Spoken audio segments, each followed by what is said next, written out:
Hello friends, welcome to my channel Mrs Kaberi's kitchen.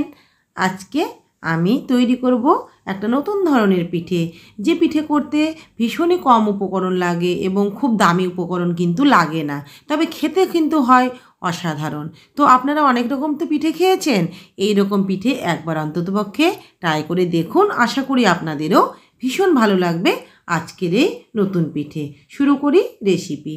এখানে একটা বাটিতে আমি প্রথমে নিয়ে নিলাম 1 বাটি চাল গুঁড়ো, নিয়ে নিলাম একই বাটির মাপে হাফ বাটি সুজি, দিয়ে দিলাম স্বাদ অনুযায়ী লবণ। এবারে সব উপকরণগুলোকে খুব ভালোভাবে একসাথে মিক্সড করে নেব। খুব সুন্দর একটা রেসিপি বন্ধুরা, আপনারা কিন্তু অবশ্যই একবার ট্রাই করবেন। এবারে একটু একটু করে গরম জল দিয়ে আমি এটাকে একটু মেখে নেব। এখানে একটা ব্যাটার তৈরি করব, তবে খুব পাতলা ব্যাটার নয়, একটু ঘন ব্যাটার তৈরি করে নেব। তো অল্প অল্প করে জল দিয়ে আমি ব্যাটারটা তৈরি করব। আর অবশ্যই গরম জল দিতে হবে বন্ধুরা, গরম জল দিয়ে ব্যাটারটা করতে হবে, তাতে কিন্তু এই পিঠেটা খুব নরম এবং সফট হবে। তো দেখুন আমি একটু একটু করে জল দিয়ে ব্যাটার তৈরি করছি। খুব ভালোভাবে ব্যাটারটাকে একটু ফেটাতে হবে, তাতে কিন্তু খুব সফট হবে। আমি আরও সামান্য একটু জল দিয়ে দিচ্ছি। দেখুন জল দিয়ে খুব ভালোভাবে আমি আবারও কিন্তু ঘুরিয়ে ঘুরিয়ে ভালো করে ফেটিয়ে নিচ্ছি। ভালোভাবে ফেটিয়ে নেবার পরে দেখুন এখানে আমি দিয়ে দিলাম 1/4 টিস্পুন খাবার সোডা বা বেকিং সোডা। এবারে এই বেকিং সোডাটুকু দিয়ে আমি ভালো করে আর একটু মেখে নিলাম। আপনারা গাঢ়ত্বটা দেখতে পাচ্ছেন যে কতটা গাঢ়ত্ব আছে, ঠিক এইভাবে কিন্তু আপনাকে ব্যাটারটা তৈরি করতে হবে। 10 মিনিটের জন্য রেস্টে আমি রেখে দিলাম। এবারে 10 মিনিট হয়ে গেছে। 10 মিনিট পরে আমি ঢাকনাটাকে তুলে নিলাম। এবারে আমি আবারও কয়েক সেকেন্ড আমি ব্যাটারটাকে ভালোভাবে কিন্তু নাড়াচাড়া করব। এখানে কিন্তু বেশ ঘন করে ব্যাটারটা করেছি, অনেকটা ঠিক মালপোয়ার মতো ব্যাটারটা ঘনত্বটা হয়েছে। তো দেখুন ভালোভাবে আমি আবারও কয়েক সেকেন্ড ভালো করে একটু চারদিকতে ফেটিয়ে নিচ্ছি। এদিকে বন্ধুরা আমি বসিয়ে দিয়েছি আগে থেকেই বাটিতে জল। জল ফুটতে শুরু করলে আমি একটা ফুটো থালা বসিয়ে দিলাম। আমি সামান্য একটু তেল ব্রাশ করে দিচ্ছি।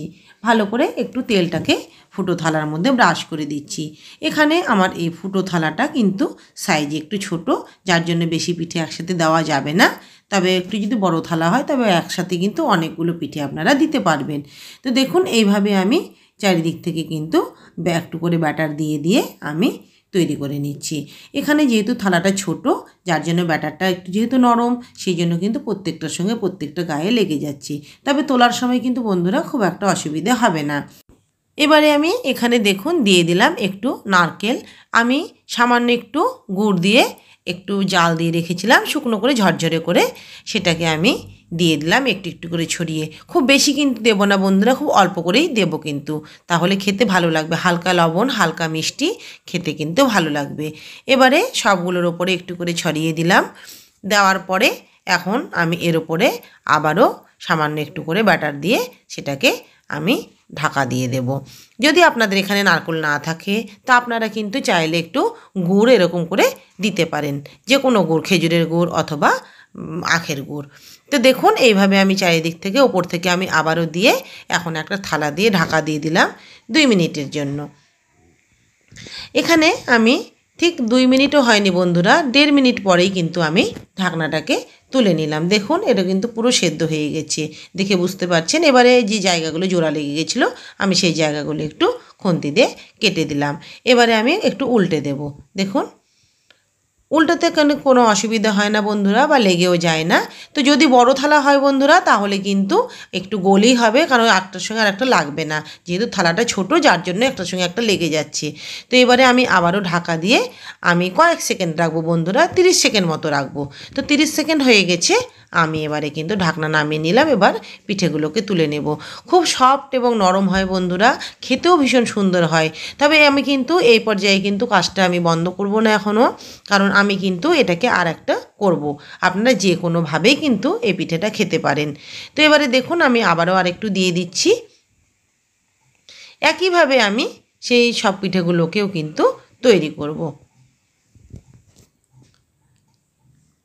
এইভাবে আবারও আমি একটু করে বাটার দিয়ে দিলাম। আপনারা কিন্তু অনেক ধরনের পিঠে করেন এই শীতের সময়, তো এবারে আপনারা কিন্তু এই পিঠেটা করে একবার দেখতে পারেন।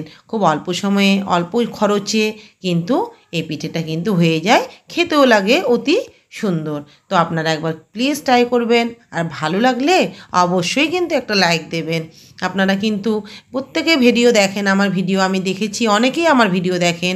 তো আপনাদের কাছে একটা অনুরোধ থাকে যে আপনারা অবশ্যই একটা করে লাইক দেবেন এবং একটা করে কিন্তু পারলে কমেন্ট করবেন। আর ভিডিও কেমন লাগছে সেটা অবশ্যই জানাবেন। যেসব বন্ধুরা আমার চ্যানেলে নতুন আসছেন তাদের কাছে অনুরোধ রইল আমার চ্যানেলটাকে সাবস্ক্রাইব করে আমার পাশে বন্ধু হয়ে থাকার জন্য। তো দেখুন আবারও উপরে একইভাবে কিন্তু আমি নারকেল ছড়িয়ে দিয়েছি এবং ওপর দিকে বাটার দিয়ে দিলাম। দিয়ে আমি এখন আবারও দিয়ে দেব ঢাকনা। একটু নতুন ধরনের বন্ধুরা এই পিঠেটা খেতে কিন্তু ভালো লাগে, ভীষণ ভীষণ ভালো লাগে। তো দেখুন আমি ঢাকনা দিয়ে দিয়েছি, এবারে ঢাকনাটাকে তুলে নেব। তো একইভাবে কিন্তু সব পিঠেগুলো আমি তৈরি করে নিচ্ছি। তো বন্ধুরা এই পিঠেগুলো তৈরি করার পরে আমি আর একভাবে এই পিঠেটাকে তৈরি করব। আমি এবারে তৈরি করব একটু তরকারি দিয়ে। এটা আমি একটু সামান্য নারকেল দিয়ে করেছি। আমার ঘরে একজন আমার স্বামী আছে, তিনি সুগারের পেশেন্ট, তিনি নারকেল দিয়ে খেতে চায় না, যার জন্য ওনার জন্য আমি একটু সবজি, মেশানো সবজি আমি ভরে একইভাবে কিন্তু আমি তৈরি করে নিচ্ছি। আপনারা কিন্তু যে কোনো কিছুর এখানে আপনারা কিন্তু চাইলে গুড় হোক, মেওয়া হোক, সবজি হোক বা নারকেল যা কিছু দিয়ে কিন্তু আপনারা পুর দিয়ে কিন্তু করতে পারেন। চাইলে আপনারা ছানাও দিয়েও কিন্তু ভেতরে কিন্তু করতে পারেন। তো আমি আবারও ঢাকা দিয়ে দিলাম। এইভাবে দেখুন এগুলোও কিন্তু সুন্দর হয়েছে। তো সব পিঠেগুলো আমার তৈরি হয়ে গেছে বন্ধুরা আজকে। হ্যাঁ, দেখতেই পাচ্ছেন আপনারা। তো এবারে আমি এটাকে আপনারা চাইলে এইভাবেও খেতে পারেন, আবার একটু শ্যালো ফ্রাই করেও নিতে পারেন হালকা। তো আমি এখানে 1 টেবিল চামচ তেল দিলাম, 1 টেবিল চামচের থেকেও কম তেল দিয়েছি বন্ধুরা। সেটাকে আমি ভালো করে গায়ে বুলিয়ে নিয়েছি। এবার এখানে দিলাম সাদা তিল। সাদা তিলটা ভাজা হয়ে গেলে পরে কিছুটা আমি পিঠে এখানে আমি দিয়ে দিলাম। সেগুলোকে আমি একটু উল্টে পাল্টে একটু হালকা করে একটু সেঁকে নেব। সব পিঠেগুলো দিলাম না, কিছুটা দিলাম, আর কিছুটা কিন্তু আমার ওইভাবেই কিন্তু ভাপানোই থাকলো। দুটোই খেতে ভালো লাগে। তো আপনারা করে দেখবেন কোনটা আপনাদের বেশি ভালো লাগে। আর যেটা আমি সবজি দিয়ে করেছি সেটা কিন্তু আমি একদমই ফ্রাই করলাম না, সেটা কিন্তু এমনি থেকে গেছে। তো দেখুন উল্টে পাল্টে আমি, আর তিলটা বন্ধুরা যদি শ্যালো ফ্রাই করেন অবশ্যই তিলটা দিবেন, তাহলে কিন্তু খেতে অনেক বেশি সুন্দর লাগবে। তো দেখুন এখানে কিন্তু খুব অল্প তেলেই আমি শ্যালো ফ্রাই করে নিয়েছি। এবারে সবগুলোকে তুলে নিয়েছি। তো আজকে এই পিঠে আশা করি ভালো লেগেছে। এগুলো হলো সবজি দেওয়া পিঠে, যেটা আমার স্বামীর জন্য আমি তৈরি করেছি। তো বন্ধুরা আশা করি আজকের ভিডিও ভালো লেগেছে। সবাই ভালো থাকবেন, সুস্থ থাকবেন, এবং যারা আমার এই ভিডিও আজকে প্রথম থেকে শেষ পর্যন্ত দেখেছেন তাদেরকে অনেক অনেক ধন্যবাদ জানিয়ে আজকের ভিডিও এখানে শেষ করলাম। নমস্কার, ধন্যবাদ।